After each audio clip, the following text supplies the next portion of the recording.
Hi everyone, and welcome to another review from Class 47 Peter, and it's finally happening. After a long time of wanting one of these models, there's finally going to be a review of a Hornby Class 60 on the Class 47 Peter channel. I have been wanting to get one of these models for a long time now, but the reason I didn't get one until now is because I either couldn't find the one I wanted, or I was buying other things. Now, I was considering to get two liveries, either Coal Sector or Mainline Blue. Both liveries from my youth, the good old 1990s. And I saw a lot of 60s about and other locos in those liveries, as well as civil engineers, etc. Now, I've still yet to get a rake of HAA wagons, the newer railroad models in the Coal Sector livery, which I will be getting later on this year, before Batman's split box Coal Sector 37 comes out. But I have already got a couple of Coal Sector livery locos already. My 56 and my 37 are both in Coal Sector livery, and like I say, Batman are due to bring out this year their split box 37 in that said livery, which I will be getting.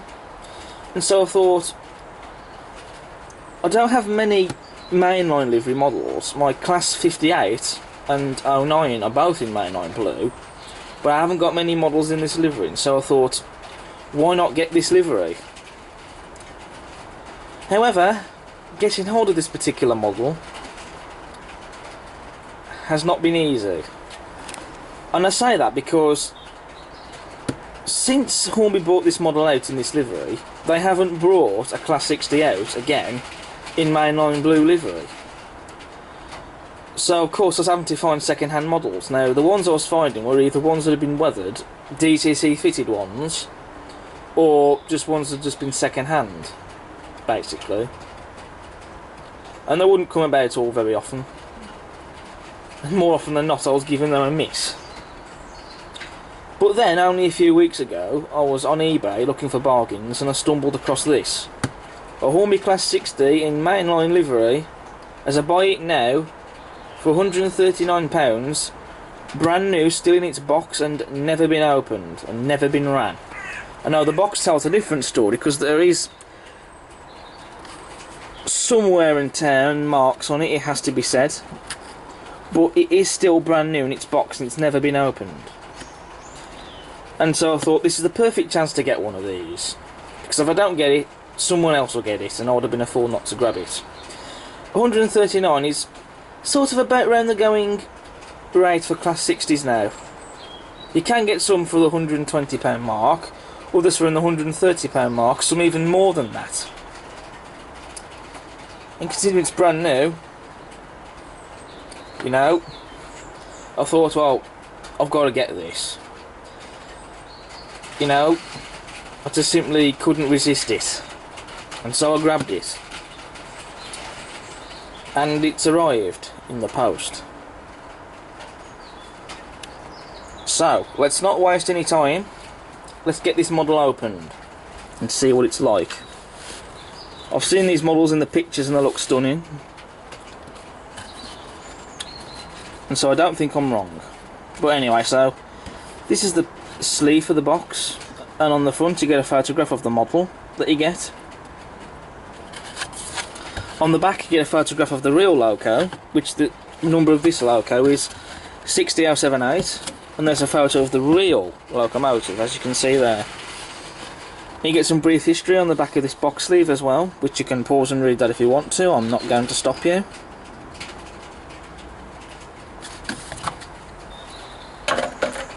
So I'll put that to one side. And now just open the box.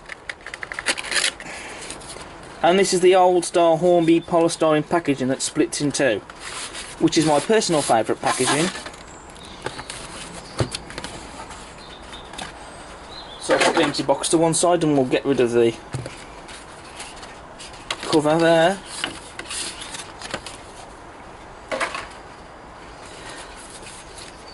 So first of all we get the instructions. Well, first of all we get this DCC jacket to put on your DCC decoders. I won't be needing that, because I don't have DCC. So here's the instruction manual for the Class 60, and it's all the stuff that we've seen before. Removing the body, fitting the accessories if you want to fit them, and where to put them, and lubrication. Doesn't say anything about fitting a DCC decoder though.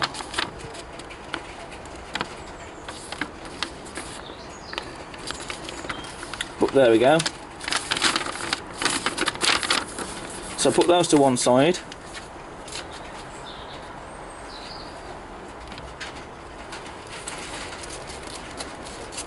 So all we've got to do now is to remove the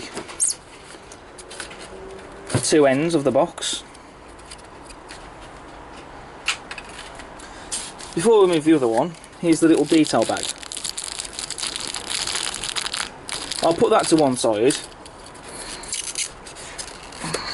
We'll take a look at that in a sec. We'll just remove the front cover there from the box.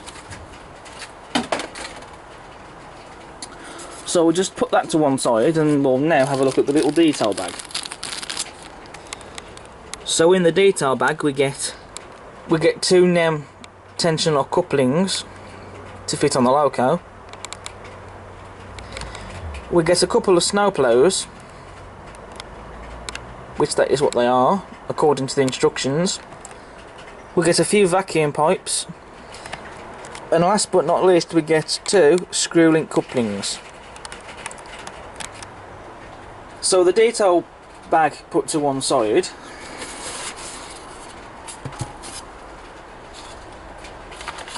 All I have to do now is to finish the unboxing. So we'll take off the top of the box.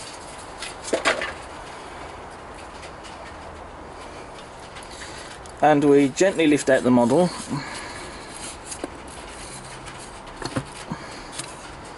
Then we take away the rest of the box. Now we have to simply take off these plastic ends. That'll help to secure the model in transit.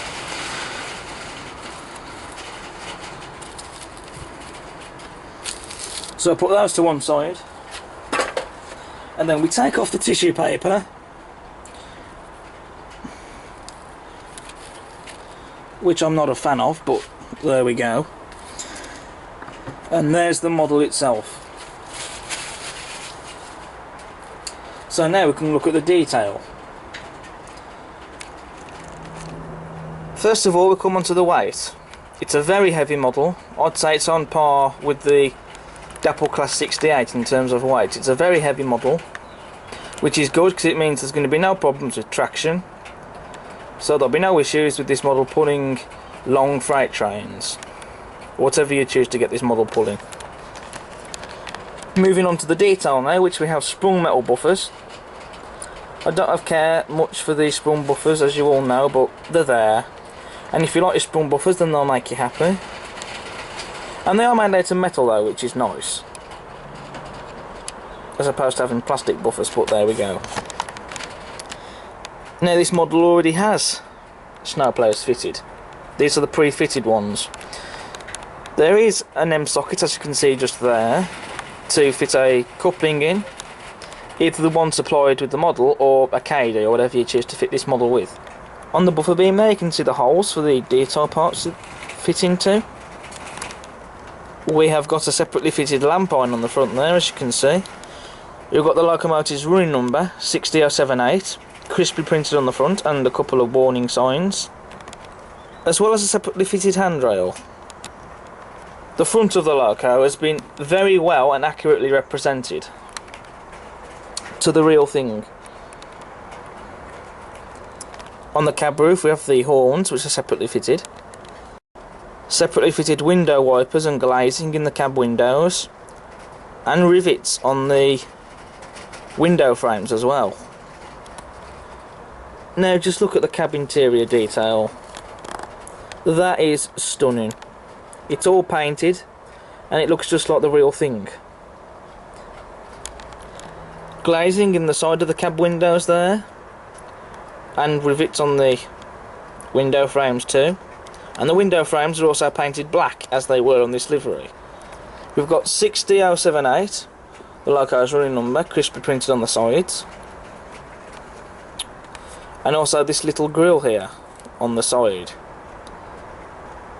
Very nicely painted. We've got glazing in the door and some very nice door handles. Separately fitted handrails, and also, look at this.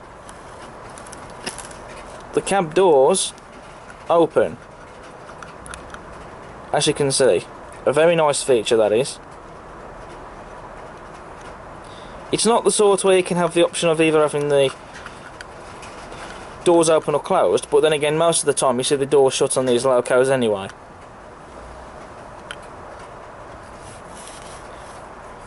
Would have been nice though if it had been the sort where you could either leave it open or closed, but it is still very nice to see the opening doors though.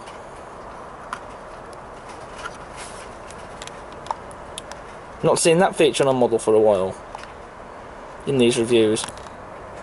You've also got a crisply printed warning sign there, just at the side above the door.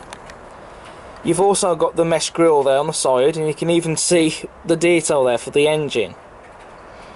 And that just looks stunning. There's no other word for it. I mean, the detail that's been put onto that is just phenomenal. You've also got the fine orange in trail line at the top there. Very nicely done. You've got the doors at the side which open up to the engine. In real life they would. They don't open on the model, but that's not really an issue, as I don't expect them to open, to be honest. And it would probably make the model even more expensive if they did. There's a very nice warning sign at the top of the doors though.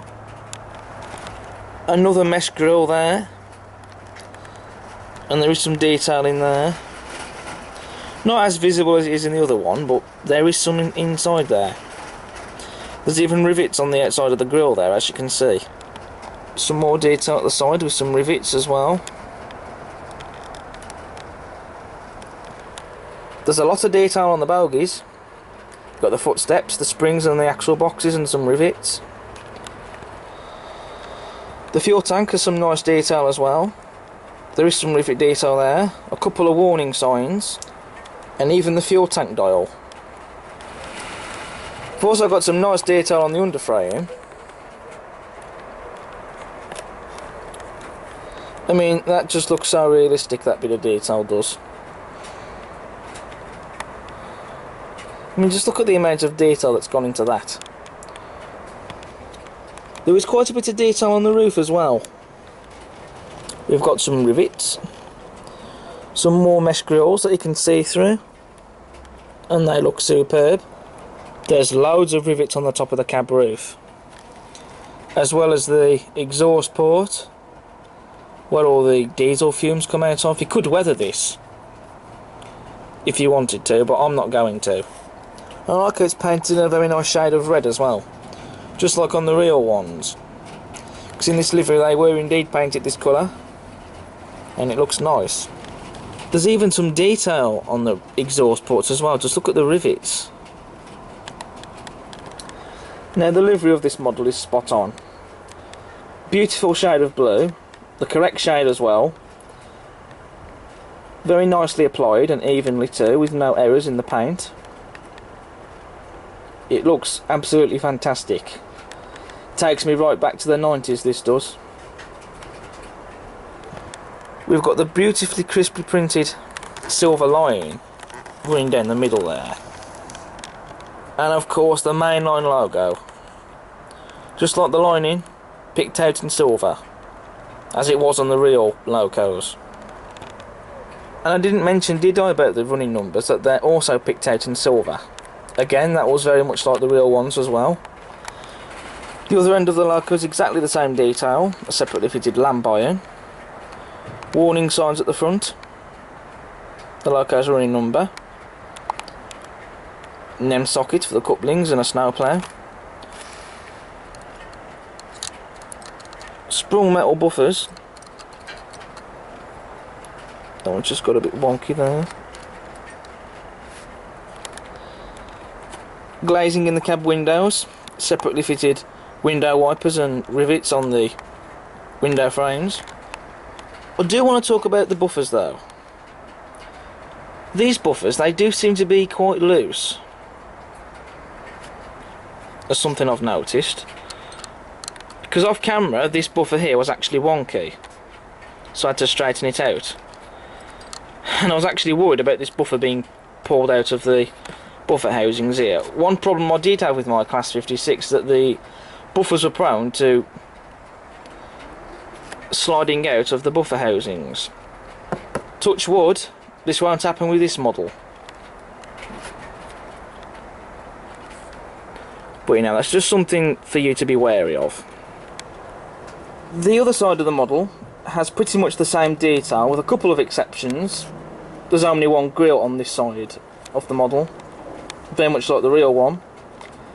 And also, the detail is slightly different on this side. In that grille there. Still stunning detail of replicated of the engine there. Apart from that though, detail on this side is the same. Something I very nearly forgot to mention, and you get this on both sides of the loco, is the top specifications dialogue there. Crisply printed on the side. Moving on to the running performance now. And as you can see, straight out of the box, she's a smooth runner.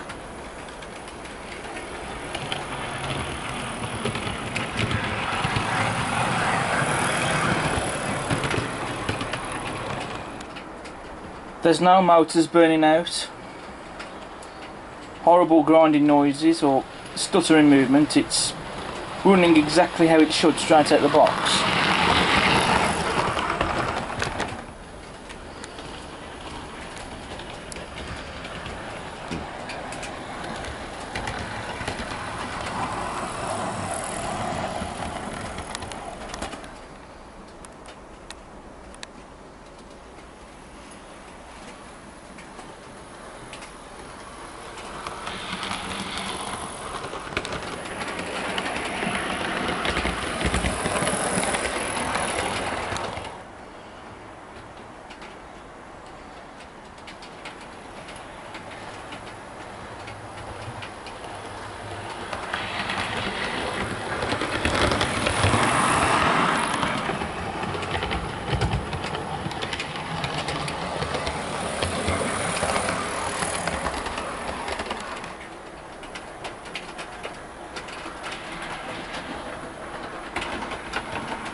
Moving on to the loaded test run now, which we've got the 60 hauling the rake of Shell oil tankers around the layout.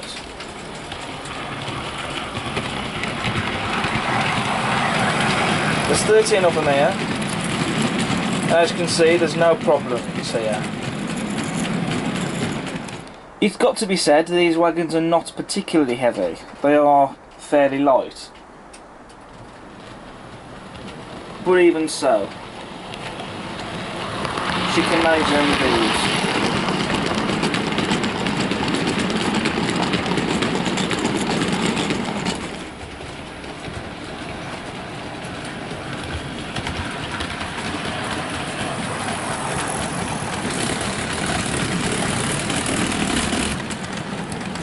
One of the wagons just derailed and it's just re-railed itself back on the point.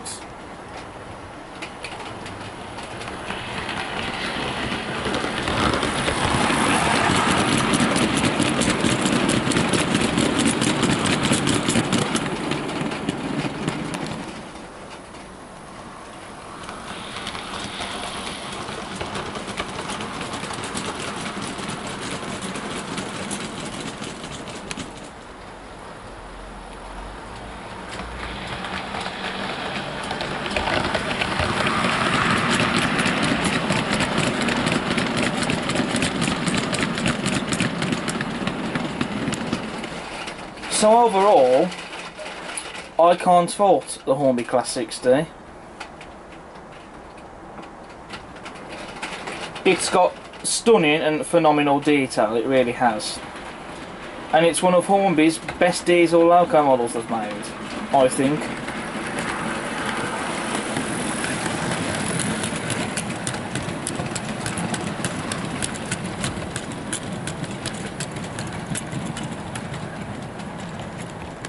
I mean, these wagons have been fairly troublesome.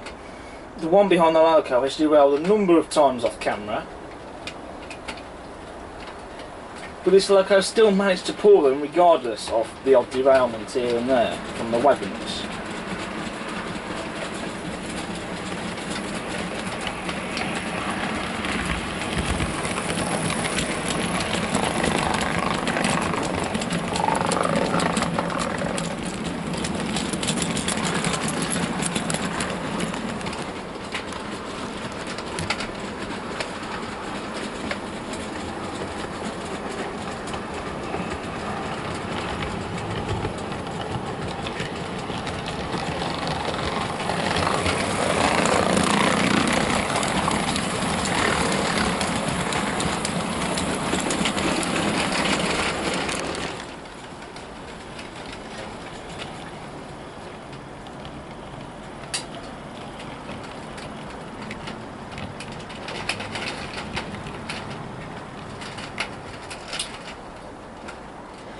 So overall, I'm going to rate the Hornby Class 60 in Mainline Blue Livery a 10 out of 10. This has been Class 47 Peter reviewing the absolutely stunning Hornby Class 60 in said aforementioned livery, and I'll see you again soon for the next review. But until then, subscribe to the channel if you haven't already, check out my other content, and I'll see you again soon. But until then, ta-ta for now.